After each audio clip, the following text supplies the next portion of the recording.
Hey there guys, welcome to Dino's Vault and welcome to my first ride review of the Thunderbird 500X. Today I'll tell you everything that you need to know about this bike. Now I've already done a detailed first ride review of the Thunderbird 350X and I've also done a special 4K feature of the 350X, and you can watch both of those videos by following the links in the description portion below. Now let's start with the differences between the 500X and the regular Thunderbird 500. First, let me tell you guys that the 500X is available in two color options. First, we have this orange color variant and then we also have the blue color variant. I personally like the way the orange color variant looks, but the white and the red colors are only available for the 350X and not for the 500X. So comparing this bike with the regular Thunderbird 500, please note that the major change here is the styling theme. Though the overall design essence seems to be the same for both, with the same round projector headlamp and the trademark LED tail lamp with 5 vertically laid out LED strips, it's how a few clever tweaks here and there can end up giving a bike a completely refreshed look.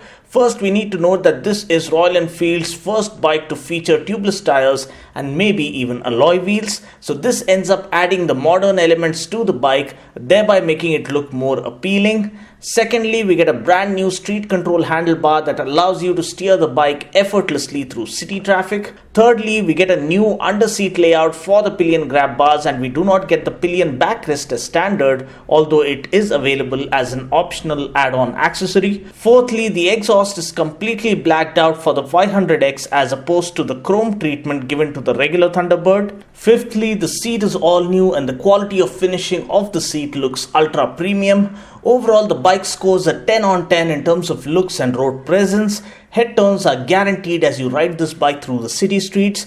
Now, believe it or not, rest everything remains absolutely identical to that of the regular Thunderbird. Be it the engine, the power, the torque, the switches, the instrument console, everything remains absolutely unchanged. The fit and finish and overall build quality feels very impressive. I personally like the attention to detail given with the RE emblem engraved in the rider foot pegs, the beautiful stitch pattern on the seat, and the way the 5 LED strips at the back light up. Now, powering the Thunderbird 500X is a single-cylinder, 4-stroke, air-cooled, fuel-injected 499cc engine that puts out 27.2 bhp of max power at 5,250 rpm and 41.3 Newton meters of max torque at 4,000 rpm. We get a 5-speed gearbox. Taking the bike out for a ride, the bike offers a nice and upright seating posture with perfectly set rider foot pegs and the new street-friendly handlebar. The seat, as beautiful as it looks, is slightly on the harder side. I would have preferred it to be slightly softer to offer superior comfort.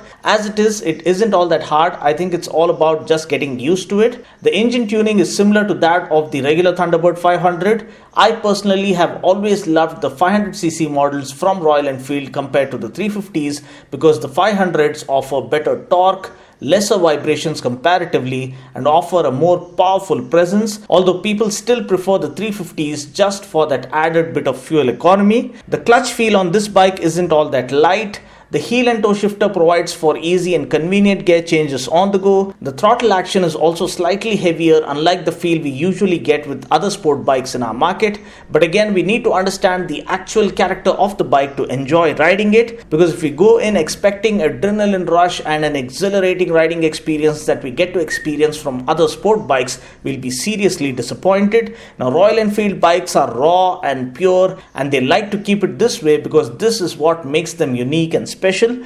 People who understand this still enjoy riding Royal Enfields. Now, talking about vibrations, the vibes are comparatively lesser on this bike compared to the Thunderbird 350.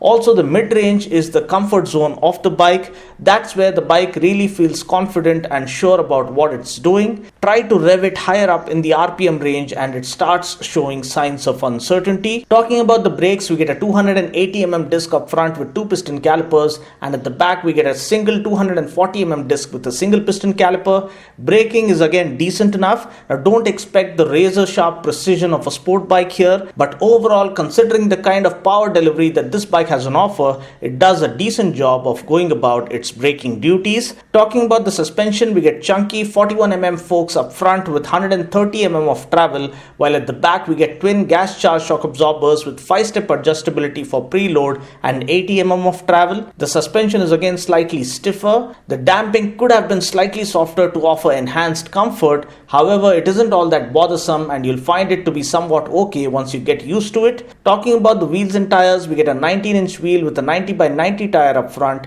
and an 18-inch wheel with a 120 by 80 tire at the back. The great news is that we do get tubeless tires now. The tires do offer decent road grip, and I did ride the bike through some dirt and slush and mud, and the bike did perform well.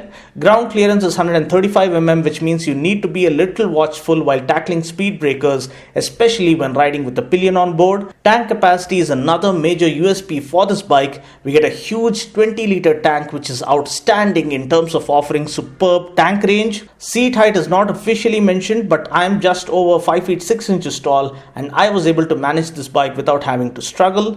Mileage wise, there is no official claim as such, but the showroom guy told me that we can expect close to 30 kmpl, which is quite impressive. Ex-showroom price here in Hyderabad for the Thunderbird 500X is Rs 1,97,674. So is this bike worth buying with so many options around? Well, if you want to stand out by owning a bike that perfectly blends in the retro, classic and modern elements, then this surely is the bike for you. This bike is undoubtedly a style icon and offers superb road presence. Riding pleasure wise, though it isn't as refined as sport bikes, it offers good torque, lesser vibrations compared to the 350, and you would enjoy riding it so long as you understand how to enjoy riding this bike, which is indeed slow and steady, with the bike lending the perfect background score and thumping away to its glory. Now please do follow me on Instagram to get some stunning wallpaper pics of this very bike. That's about it for now. I just hope you found this video useful. Until next time, this is Dino saying ciao. Take care, God bless and ride safe. Today,